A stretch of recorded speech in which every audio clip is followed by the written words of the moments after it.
Bis'an Lucy Anwar.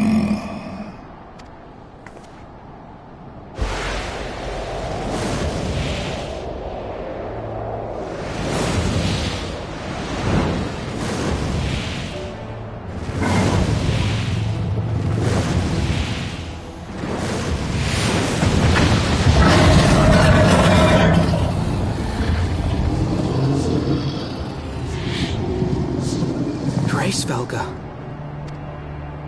S in What? By the 12. Mine ears hear the tongue of dragons, yet the meaning rings clear within my mind. How can that be?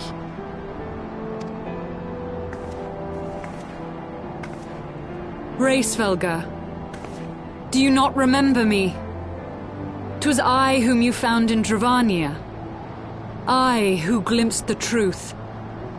The truth about your past. About Shiva.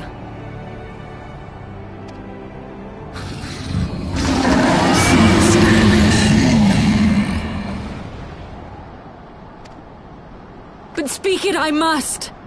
I have summoned Shiva's soul from the beyond and offered myself as her vessel. She has made her heart known to me. Enya, lis umwes, anheshi eski, en eski anshis ni esishin. I have surrendered mine to her. Do you not see, my love? I am Shiva reborn. Esklai furul, ineshi lai, kano kish esole. Non shi esh olin, inesh in el duolin. I'm for is el ni an il ankin, lis nesk nedigran. Eskian kin nesh, ikin nesh Nesk esh Esk esh easy lis nice. Then the spirit that answered me. Tene esh edi in eski. Non esi somi shisi shi.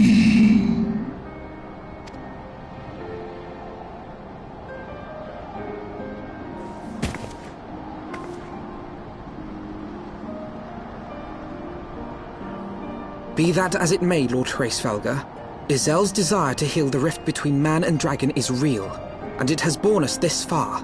We would spare both our kind and yours the ravages of this senseless war. Pray join your voice to ours in a call for peace and forgiveness.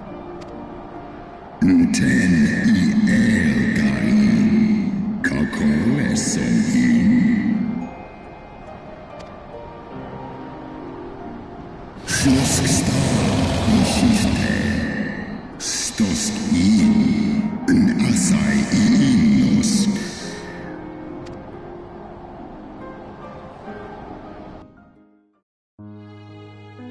Teto hamafo, esk ein ison ul an, dran il ul esk afashi.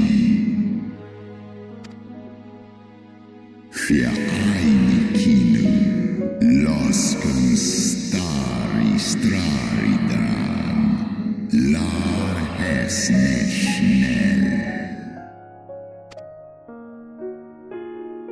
Tohamaftan, feskdu for one istrasi, or nis el eshta ilthon. Sai el if in erned, or ratatoska, stray ul morni.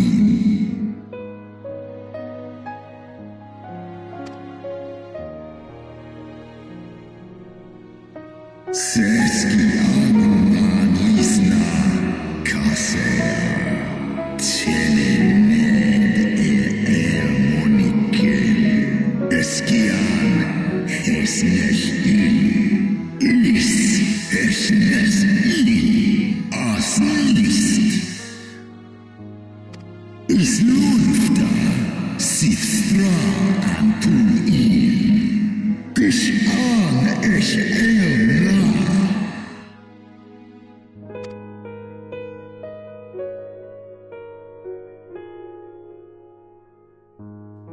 Sif moni ratatoska nisheg ed. For always in dar. Kal Eikmon thorn in Yuli. Ale fei in leita. Working ushkin in. San hes shisnishka.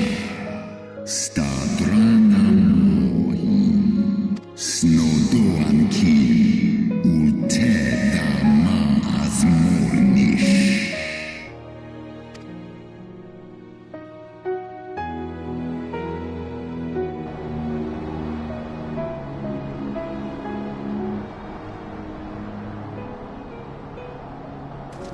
Your tale bears scant resemblance to the one I was taught. How convenient that it should absolve your kind of all responsibility. But tell me, dragon, why should I believe your version of events? Mixai eski listain. Non miki shisikin. Kua ala aim el. Sai an ursina fa an thon nizeg. Non wo I alamon a. Skor esk mik I es. Nes so I ang on in. Do in an. Olodram. Ishgard's so-called heretics. Sale orn I nesh I ratatoska kin for elna. Sith is nesh dokin an. Then, the seed lies within us. Is ros esh idran. Oloson I nizeg. Non nish I esk diedran en. Wa ulwa skola es alakin el andranken. Mondo. Ye gods! I have borne witness to such a transformation. Looked on as a heretic assumed the shape of a dragon. I imagined it some manner of Dravanian enchantment. But if any Ishgardian, regardless of allegiance, has such potential within them, 12 forgive us. To think of all the dragons we've slain!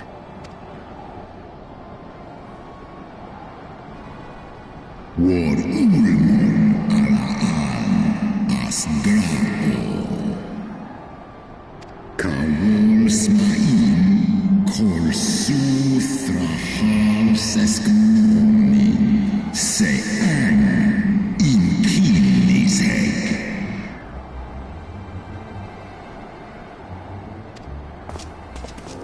Oft have I wondered why Nidhogg did not simply raze Ishgard to the ground. Now I have my answer. He has no intention of winning the Dragonsong War, for it is no war at all, but vengeance, an eternal requiem sung for his murdered sister. In ice in dravo. Ale inia in. I have not come this far only to admit defeat. We can still return the eye to Nidhogg and beg forgiveness for our ancestors' crimes. Mayhap our words will sway him. Ja an. Lis as an in. En la tu ole ul in an hes isu. Mik du set in sohi.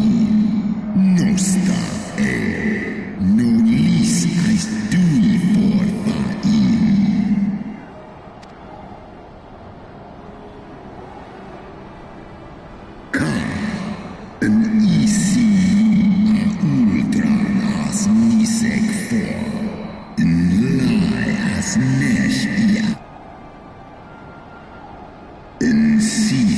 Son ishi eskfar ulgar los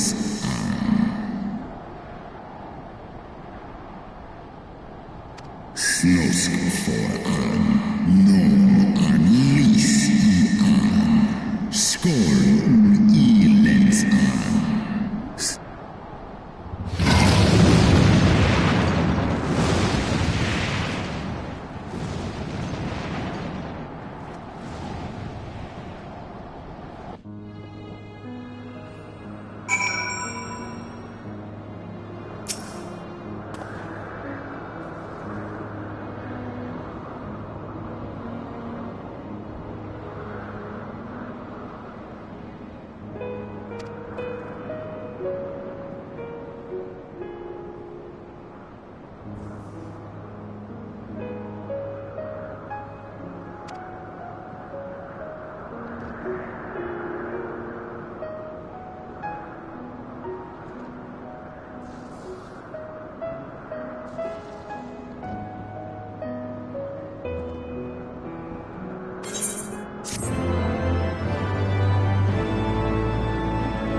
Well, what do you propose we do now?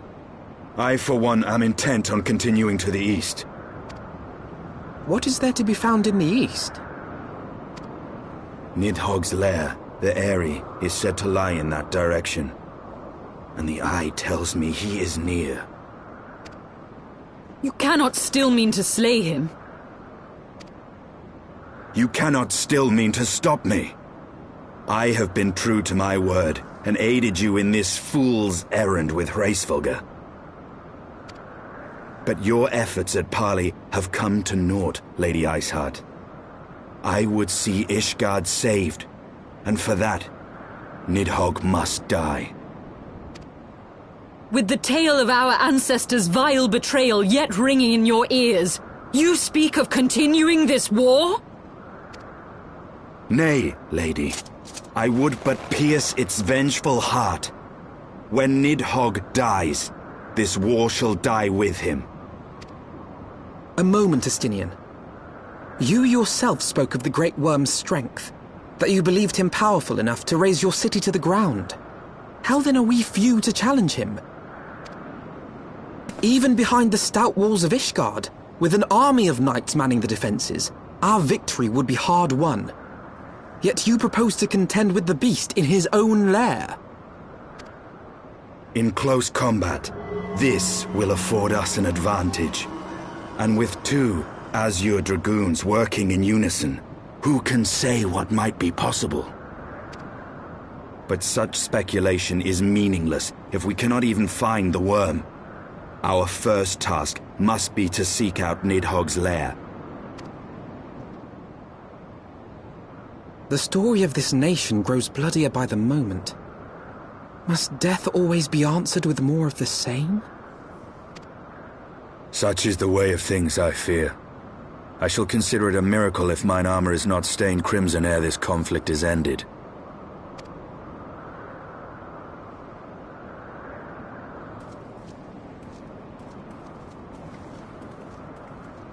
That I should be blinded by my own lies.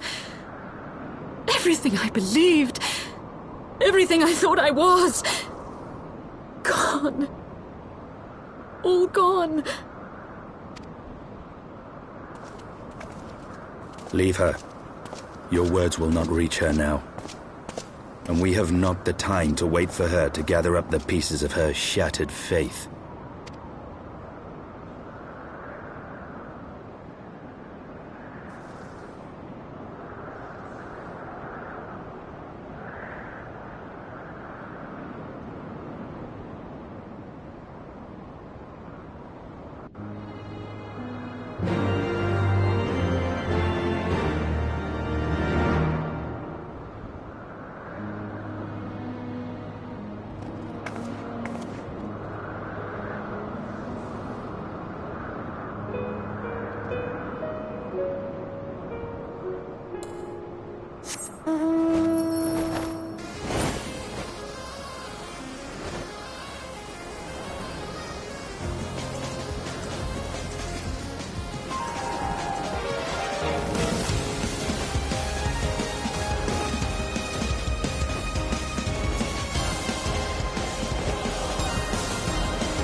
Is that it?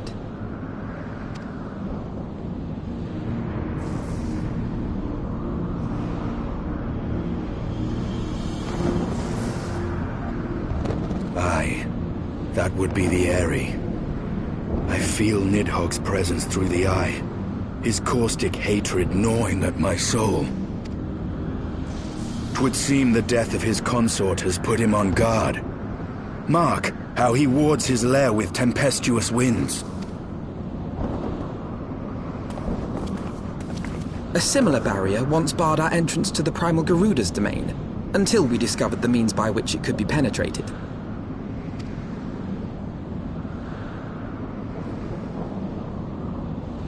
Mayhap it is time we called upon Master Garland. 'Twill be just like the good old days, no?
Feast your eyes upon our latest and greatest feat of engineering. We call it a mana cutter.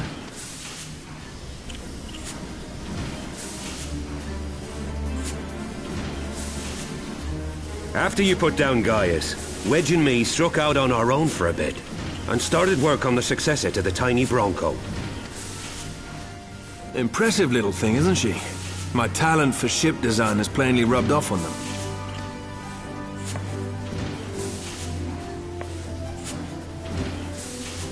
They've adapted the principles of corrupted crystal technology and constructed a mechanism which converts ether from its surroundings into elemental wind.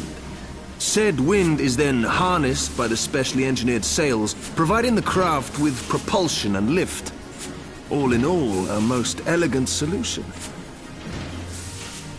I'm actually a little upset that I didn't think of it myself. The design does, however, come with one small flaw. The energy conversion ratio's bloody awful. To generate enough power to get you off the ground, you need to be in an area awash with predominantly wind-aspected ether. In other words, there are a few places you can fly, lots of places you can't.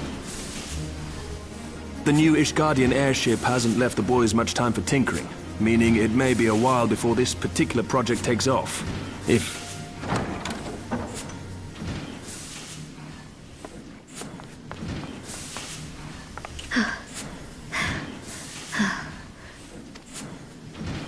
Tataru, what's happened?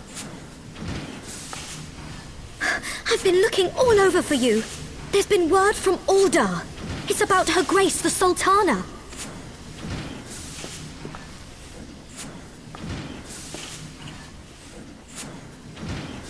It seems you're required elsewhere. Leave the mana cutter with us. We'll see that she's airworthy and suitably equipped to slice through those winds.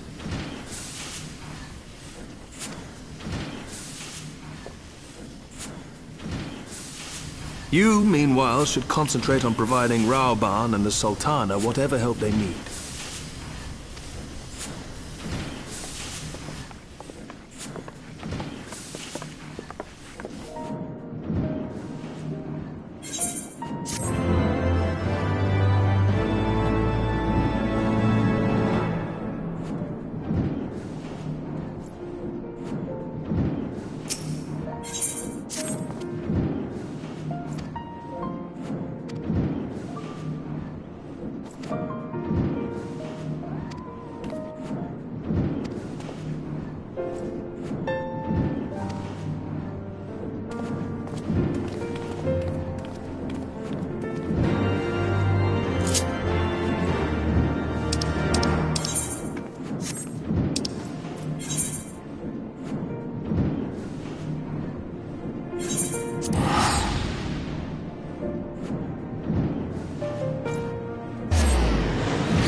Thank you for coming. No thanks are necessary, General. I trust your recuperation continues apace. I cannot complain. Thanks to Higiri and her ministrations, I've regained much of the strength I lost during my imprisonment.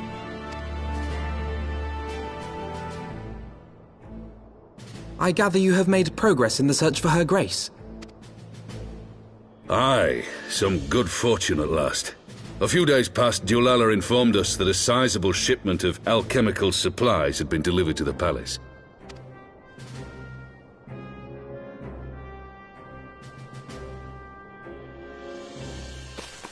With Papa Shan's assistance, I set out to ascertain the source and nature of the shipment.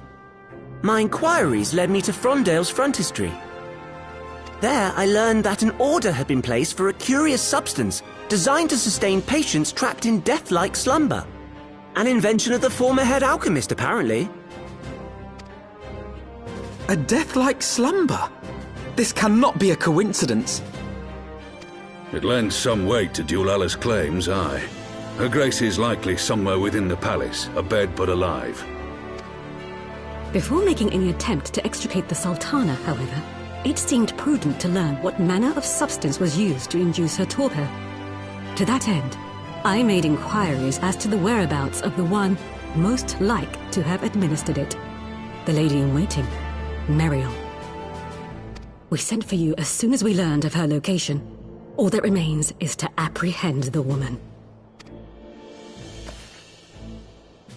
We shall find our cat's paw in the Silver Bazaar.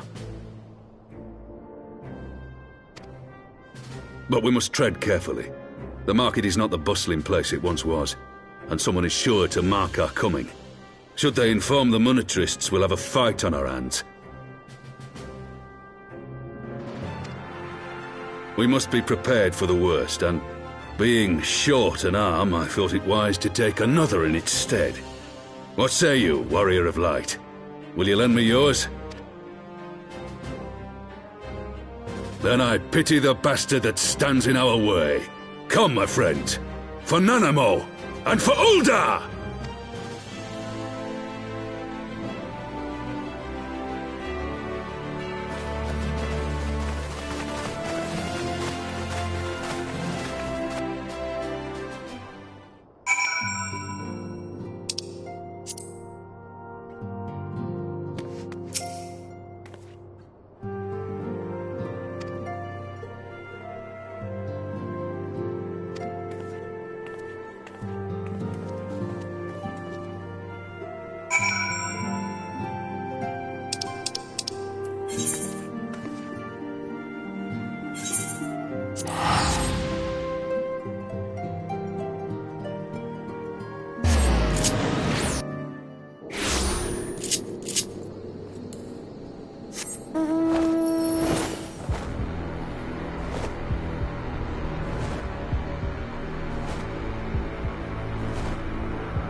You are Meriel, the Sultana's former lady-in-waiting?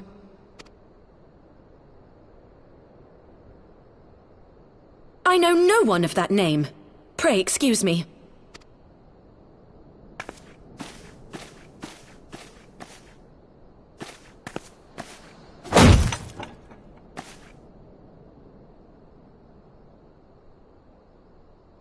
General Alden!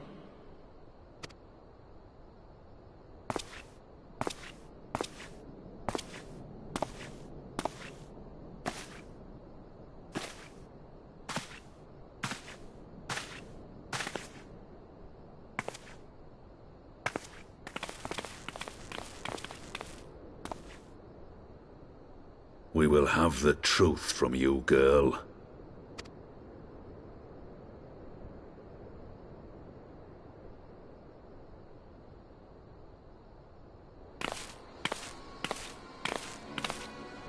Mayhap 'twould be better coming from me.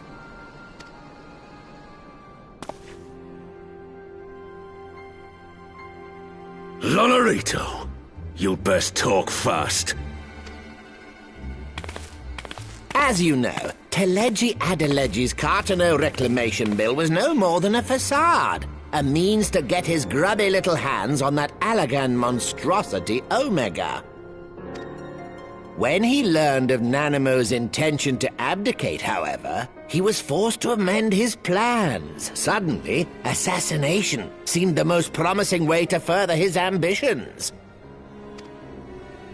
I am told Teleji had discovered a maid in whose veins ran the blood of House Thorn, a new, more pliable puppet to sit the throne. 'Twould have caused an uproar, of course, but few could have contested her claim.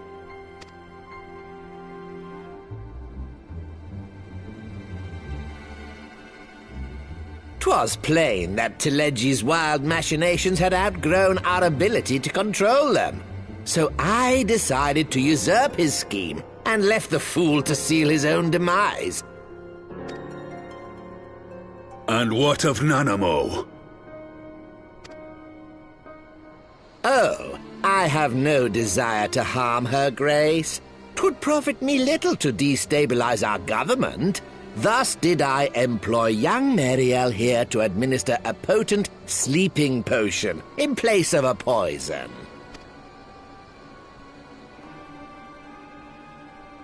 You should know, General, that your dear friend Ilberd was fully aware of my plan. I had him lie about the assassination as a means to prime your rage against Teleji. We weren't entirely sure how you would react, but things went rather better than expected.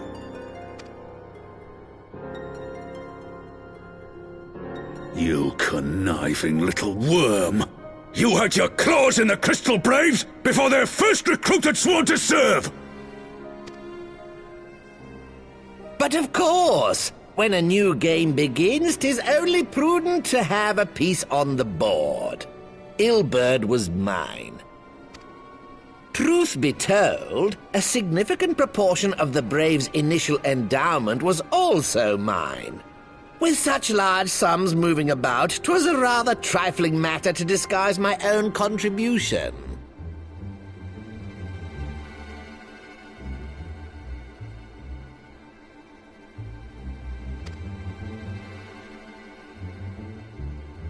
Ah, Ilberd. I secured his services with a promise to support his cause once my authority had been solidified.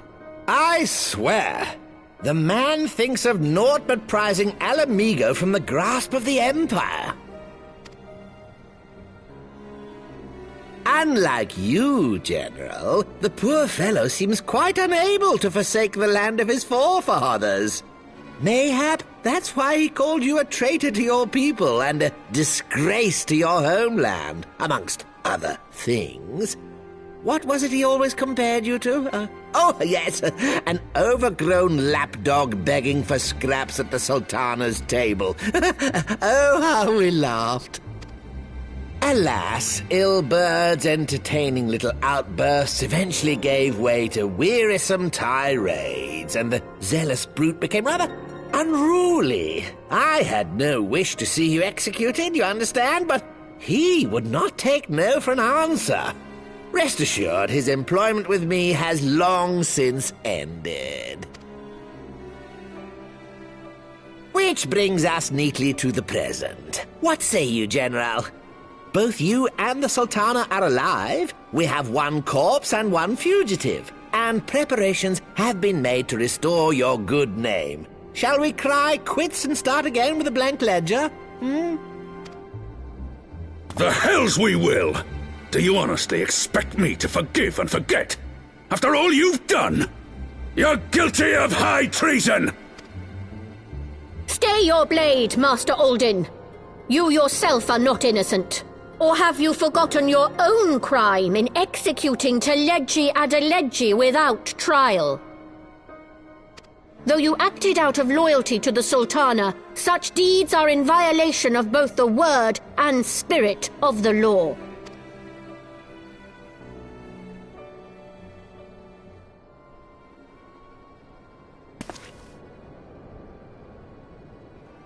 If you would, Lord Lolorito?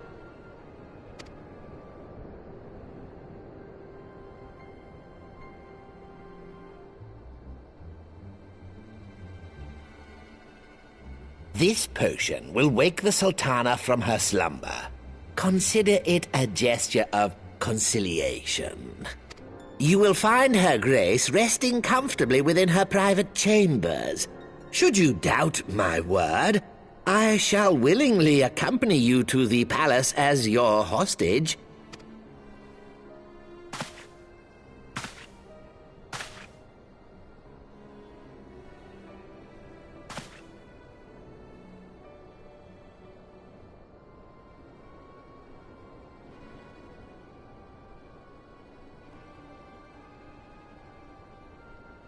I like not your motives, Lolorito. But you saved the Sultana's life, and for that, you have my gratitude.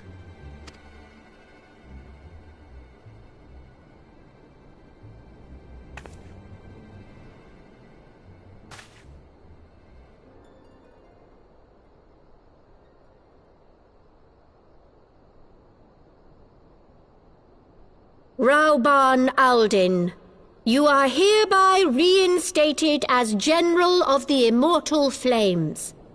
The citizens of Uldar shall once more be united under Nanamo Ulnamo, and together we shall usher in a new age of prosperity.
I was having the longest dream.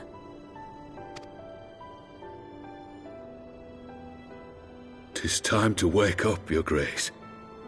Another day begins in Thanalan, and the sun blazes bright upon the sands.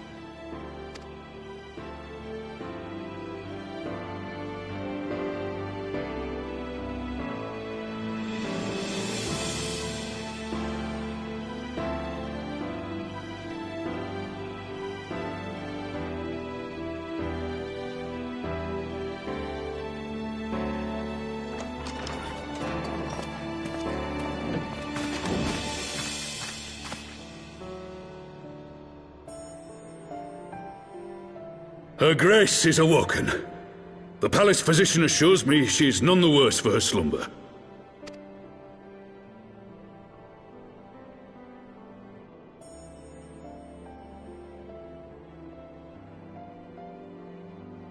I believe Her Grace will soon resume her plans to place the government of Uldar into the hands of its citizens. Whatever path she chooses to take, I shall walk it with her. And we shall tread slowly, lest the nation be unsettled in our wake.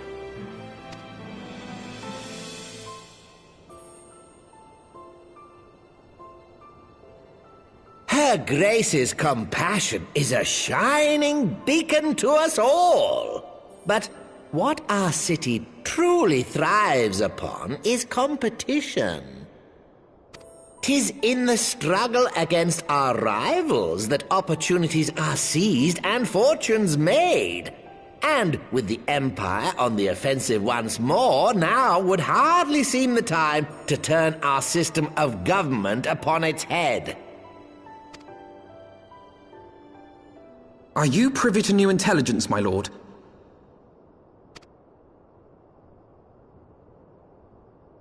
I would hardly call it new. Remind me, what was the name of that enormous Imperial warship which met its end in Mordona? Oh, wait, I have it. The Agrius. Yes, well, 'twould appear that the Garleans have been hard at work on another such vessel. How close are they to completing this ship? Is it operational? Its maiden flight was a success, I hear. I should imagine Emperor Varys is eager to see how it performs in battle. My lords and ladies, I move that it is time to repair the damage caused by Teleji Adeleji and prepare our great nation to repel the Empire once more.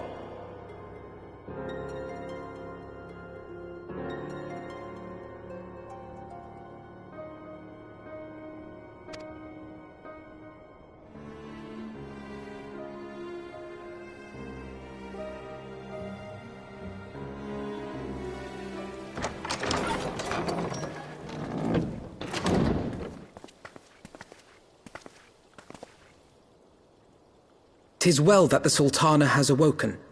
The Syndicate yet needs to put its house in order, but 'twould seem the worst of the confusion has passed.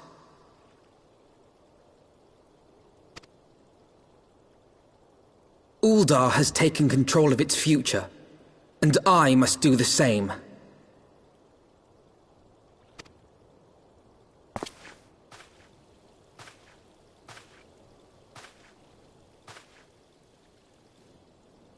I have decided to disband the Crystal Braves.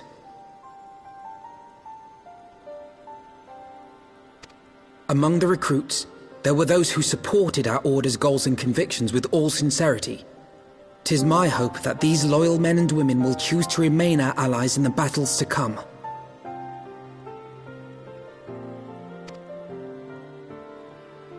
As for those who sided with the traitor, Ilberd, they shall be hunted down and held to account for their crimes. It is my earnest hope that they will surrender themselves peaceably when the time comes, though I think it unlikely. Ah, my all-conquering Crystal Braves. The model army meant to pave the way for a single unified grand company of Eorzea. That so high an ideal should be brought so low. I need not tell you how deeply the betrayal stung me. Yet I see now that it was mine own naivety and pride which allowed the braves to fall prey to corruption. As ever, it is to your own shining example that I turn for inspiration. Like you, I mean to stand firm in the face of hardship and give mine all for the cause. Let us resume the search for our missing comrades, that we might come together to shine the light of dawn across the realm once more. The role of Crystal Brave Commander suited me ill, and I shall play it no longer. Hence...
All stands ready, Lord Commander.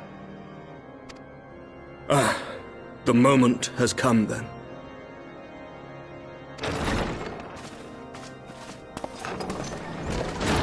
Pray excuse my lateness. I paid a brief visit to the workshop to inquire about the mana cutters. The engineers assure me that they're ready.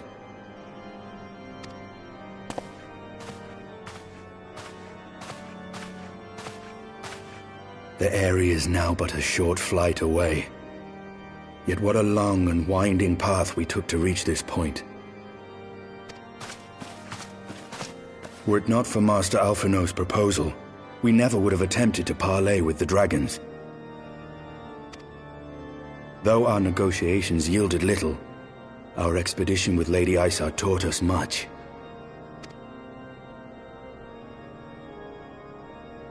You took an unimaginable risk. I could scarce believe the tale Estinian told.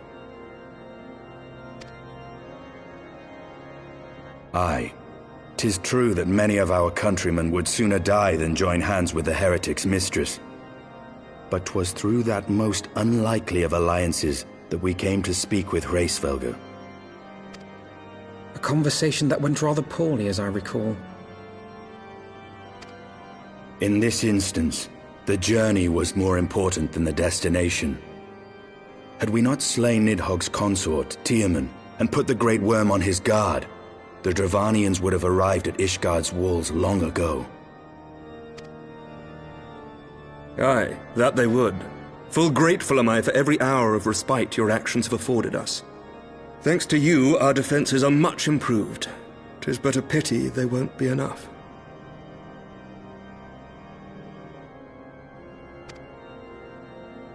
Thus you believe an assault upon the area represents the city's best chance of survival. Is that not so, Estinian?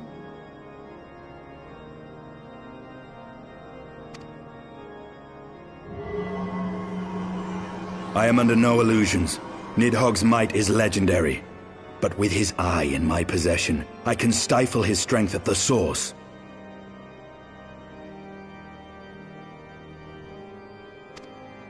Victory will be hard won, even so. And I shall be glad indeed to have the Warrior of Light at my side.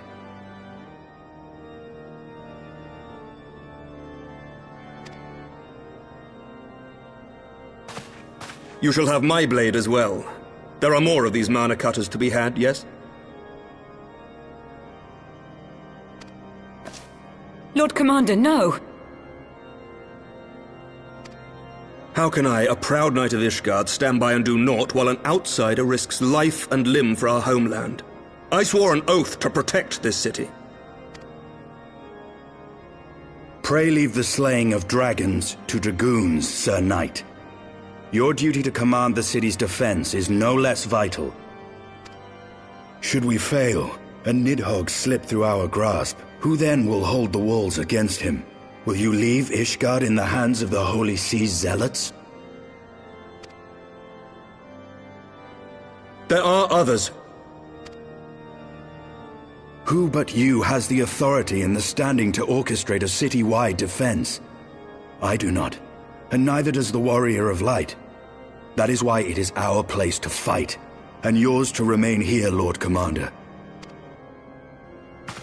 What? You too, Master Alphino? By the Fury! You have shown some promise, but this adversary is far beyond your skills.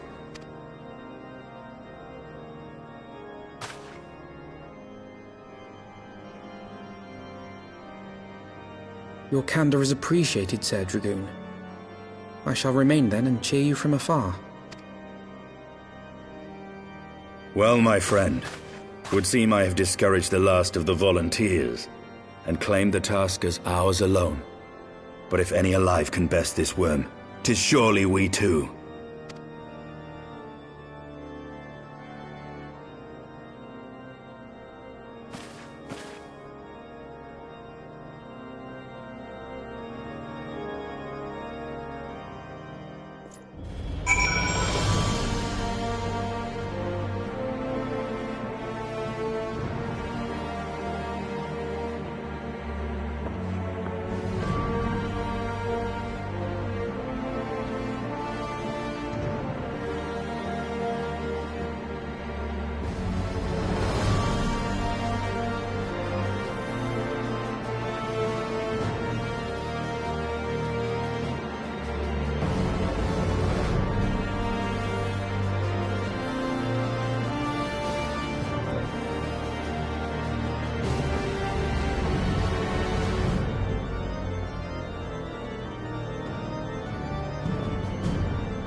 guard is down.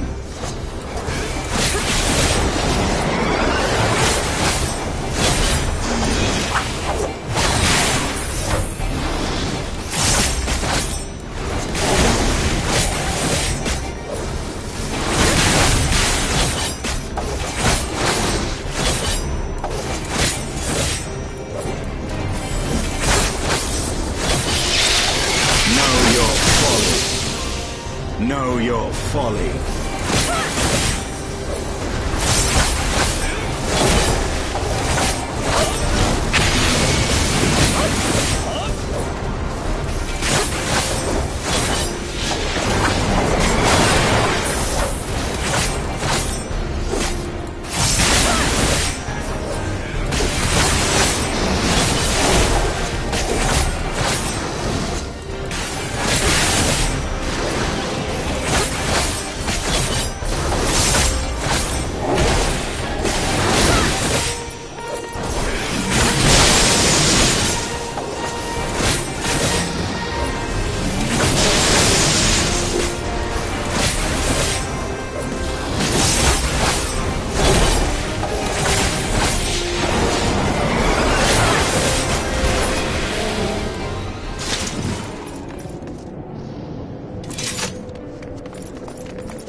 struggles. Know your folly.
Your guard is down.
No, worm! This ends here!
You gifted my people 1,000 years of suffering! Now I gift you an eternity in darkness.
They are ours, Lord Eldrath.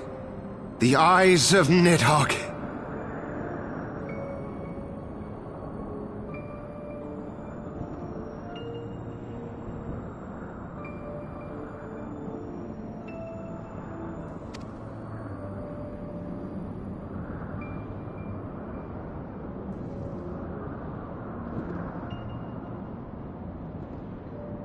Aye. The worm lies broken and my father is avenged. With the wellspring of his vitality thus denied him, Nidhogg shall not linger long in this world.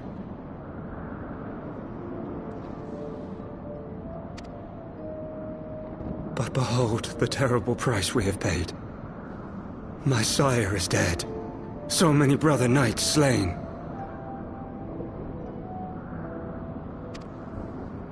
We traded our honor for the strength which now courses in our veins, and still we are forced to make such sacrifice.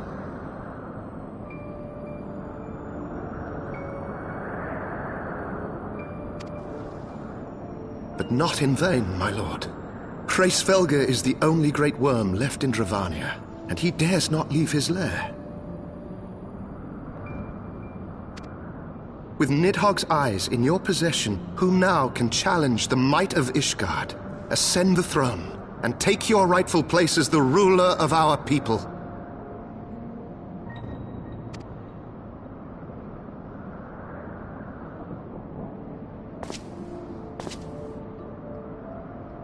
Nay, my friend. I must forsake the mantle of king, Though Nidhogg be defeated, his wormling horde yet darkens the skies with wings beyond counting. As one who partook of Ratatoska's strength, it shall be my penance to bear a knight's arms until death grants me leave to retire. When that day comes, no prince shall perish, but a hell's-bound hunter of dragons. But Lord Haldreth, what then shall become of the royal line? Think of your people, my lord. Without a king, who will the common man turn to in his hour of need? How will he find his way without your benevolent hand to guide him?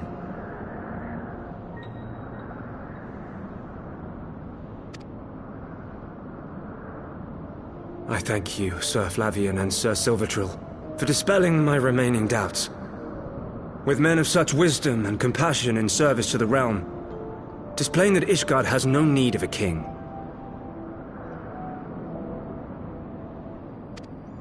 But if you must bow to the demands of tradition, you need look no further than yourselves for one worthy to wear the crown.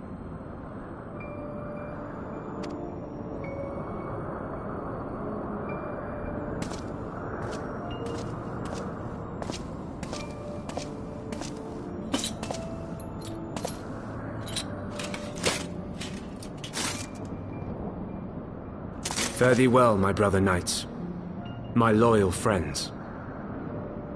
On these shoulders shall I bear the weight of my father's sins. With this lance shall I repay the debt accrued through our misdeeds.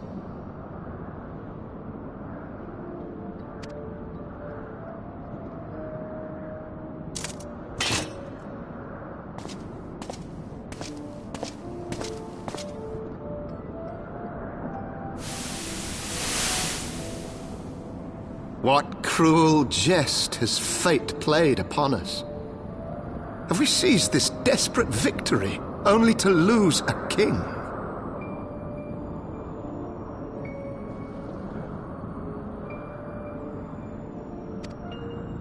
We can but act as our lord has bid.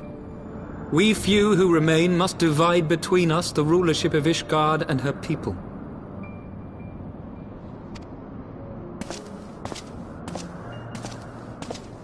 Not I. My oath was to Lord Haldreth, and he alone. If he... Will you abandon us too, sir?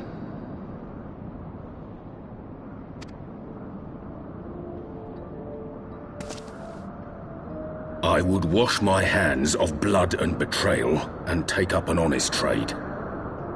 Mayhap I shall serve ale instead of sharpened steel.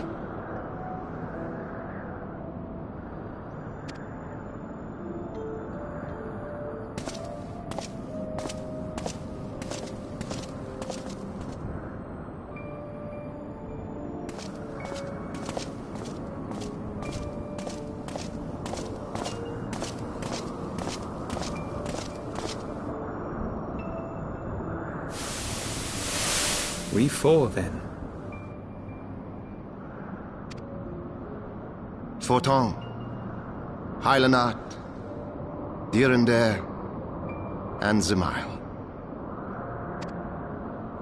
But 4 houses to rule all of Ishgard. And what of the throne? We keep it empty.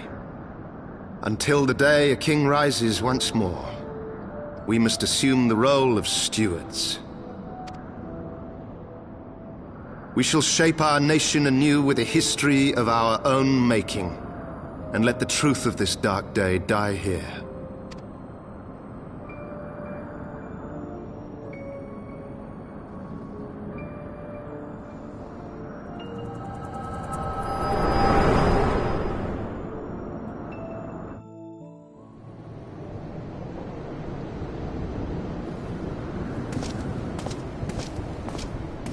What ails you, friend?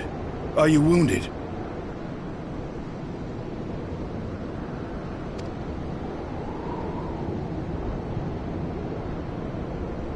You have borne witness to history, to the culmination of the first battle with Nidhogg. The legend of Ishgard's founding tells that our ancestors were led to the land of Kurthus by the valiant King Thordan. In the midst of their journey, they came to a wide chasm, where they were set upon by a great worm, Nidhogg. A furious battle then ensued, with Thordan leading the van. Though the brave king was slain defending his people, his son, Haldrath, the first Azure Dragoon, fought on undaunted.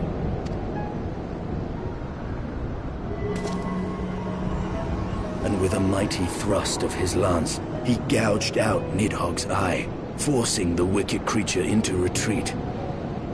Thus did this eldritch orb become a sacred treasure of Ishgard, lending its power to every knight deemed worthy to bear the title of Azure Dragoon. A rousing tale, is it not? Would that I could still believe it. But your vision, which we must accept as immutable truth, leaves no room for doubt, save on one point. If Haldrath took both of Nidhogg's eyes, then how came this eye to be lodged in the worm's skull?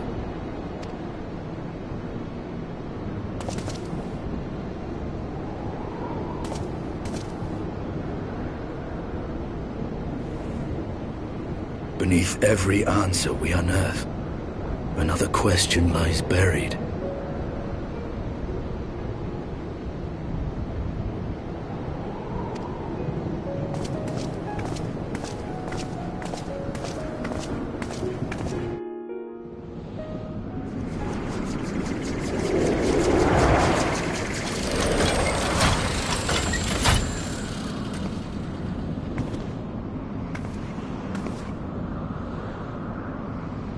'Twas a fierce battle, but one I knew we would win.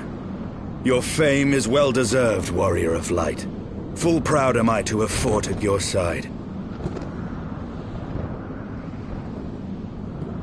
I would fain return with all swiftness to Ishgard to inform the Lord Commander of our triumph.